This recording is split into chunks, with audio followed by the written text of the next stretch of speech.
Well, whenever I start scrolling across different social media platforms, especially TikTok, I usually come across those, let's say, TikTokers or bloggers or influencers whose content is absolutely nothing to offer, like no craft, no ideas, nothing of consequence, no intellectual friction, yet they have thousands of followers.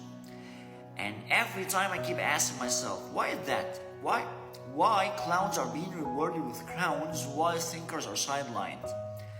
And the more I think about it, the more I realize that actually one reason why is the platforms themselves, because they are designed to not to serve what matters at all, but rather to show you what keeps you scrolling. Whatever the content is, either outrage or fear or amusement or desire, that's what keeps most of the people or the users scrolling, and that's what algorithms feed on.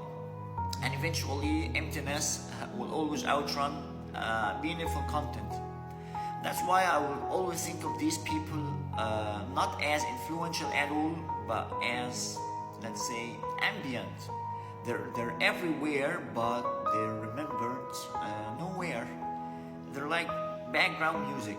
But the problem is that if you're trying to create content with substance or meaningful content, you will eventually find yourself playing a long, linear game.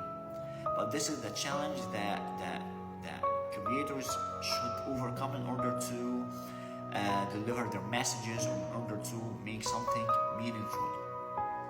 And I remember that I used to think of this phenomenon as something that is related to secret agendas sponsored by enemy governments, and such governments have targets that revolve around fueling division within societies and eroding identities or weakening youth's purpose.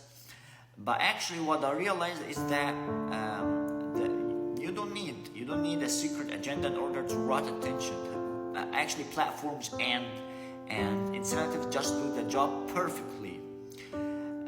But I think this relates to the psychological warfare or information warfare, or let's say the generic term of the fifth generation warfare, and that doesn't look like a warfare at all. But it can actually take forms of maybe whatever that we see on social media, like trivialization of life or undermining values, maybe confusing those who seek attention with those who offer truth.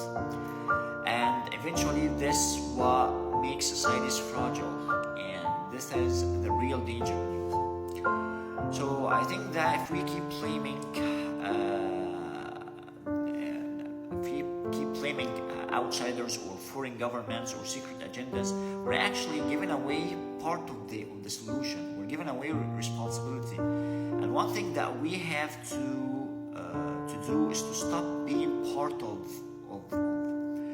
this system, stop being part of this chaos, and start again to rebuild standards, and to at least have some sort of